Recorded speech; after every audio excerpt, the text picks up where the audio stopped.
He had reported Yep. that the Detroit Pistons are interested in Zach LaVine from the Sacramento Kings, Charlotte's Coby White, and Oklahoma City's Isaiah Joe. So I think the one name that everyone just looked at was Zach LaVine with like really big eyes because he's on a huge contract. But with this reporting, I kind of feel like it's in a similar conversation as Tyler Hero. Like a lot of these guys can, fill up the stat sheet with their 3-point shooting.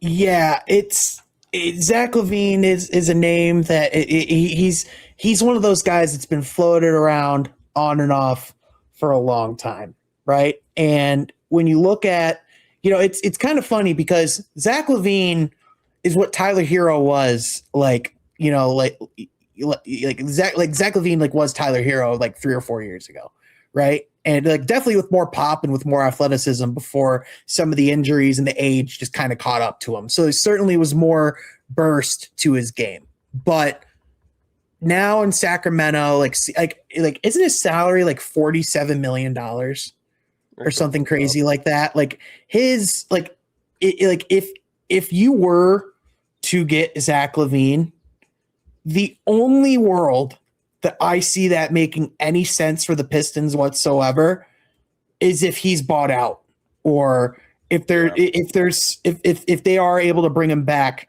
like bring him in on some really team friendly deal, because the current numbers, like salary wise, because he's picking up that option 100%.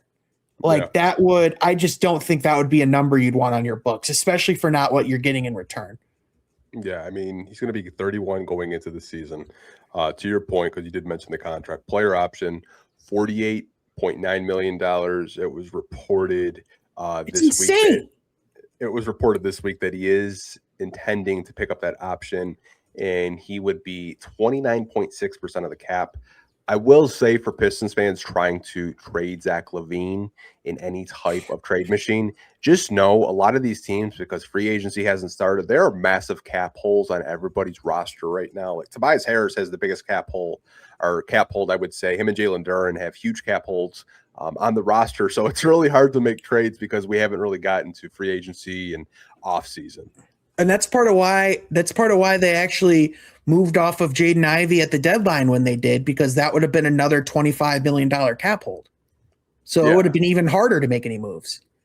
And so like the Kings, the other thing too that's really difficult about them making a move, I believe they're in the second apron right now. When you talk about like going into the summer, like if they're not at the second apron, they're very close to it when you look at the salaries and stuff, because when they brought in DeAndre Hunter, that made their cap sheet only go up. Like they have Hunter, they have Sabonis, they have LaVine, they have DeRozan. They just have all these bad contracts. So it's like, unless they're just going to bite the bullet and waive, buy out some of these guys, which like, I don't know why Sacramento would be incentivized to do that until the deadline. Like I just don't see it's, and even the way that the report like talked about Zach LaVine is that it sounded like more of a last resort than some of those other guys. And a big reason why is because of that contract, because the trade value is it's not through the basement. It's through the core of the earth, dude. Like, I'm sorry. It's like, again, he's a good player, but for that money to get like a guy who didn't even average 20 points last year, I just don't see it. Yeah, I mean, to your point, like you can get up to 48 million. The problem with that, I will say, is you're including Isaiah Stewart, you're including Duncan Robinson, you're including Karis LeVert. For Zach LaVine? Yeah, like that. Like there's a point where like you can get up to $40-50 million.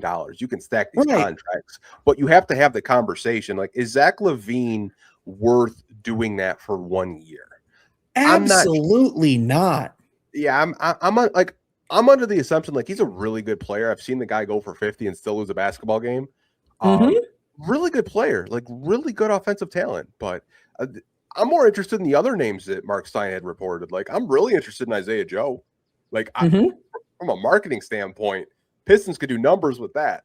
But he's a really good freaking player, man. Like all the players at OKC, like the Aaron Wiggins, maybe Cason Wallace wants more of an offensive role. I mean, his comments were kind of like alarming, and a lot of Pistons fans like, oh, like, could we get a case in Wallace? Like, I look at OKC like Lou Dort's on a team option. Like, yeah, I think there's a lot of players on OKC that Pistons fans probably are looking at like, yeah, like this guy could definitely come in and contribute next to Cade Cunningham.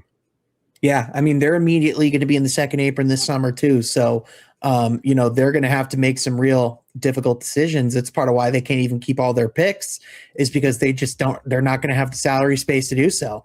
I do think guys like that you certainly have to look at. I do think Coby White would make more sense too. And it's like these guys are what those guys all have in common is that they would be way more cost effective, and it would be a way more efficient to be able to bring those guys in. Like Zach LaVine, that would very much have to be a last resort. You're going to have to figure some things out. You're going to have to get agents to convince teams to, just bite the bullet and just waive them off of your salary and just, take the dead cap. But it's like, again, I just don't think the teams are going to have the incentive to. And so, it's definitely not going to be just for the money straight up that he's signed for right now, because that you just don't want to bring on that, that type of contract. No way. I mean, I will say with the Coby White, I think the name is worth mentioning, but I don't know. A guy that went to North Carolina, a guy that traded. He's going back to Charlotte. Yeah, a guy that got traded to the Charlotte Hornets, single-handedly won them that play-in game against Miami. He was absolutely berserk in that quarter. His hometown team, he went to college. It's like that he's a Hornet. Yeah, like I think it is worth mentioning. I don't really know what his market could be. I could totally see him like around the $15 to $20 million range. Mm-hmm. I think Charlotte has a lot of motivation to get him back in Charlotte, and they also have a couple draft picks coming up, so they're looking to get better as well. But Isaiah Joe out of the Zach LaVine, Coby White, like that one piqued my interest because cost-effective guy, 40% from three, plug and play. Has just been a really high value role player. Yep. And again, like you said, he's just one of those guys where you look at and go, man, you could do so much more if you were given the opportunity to do so.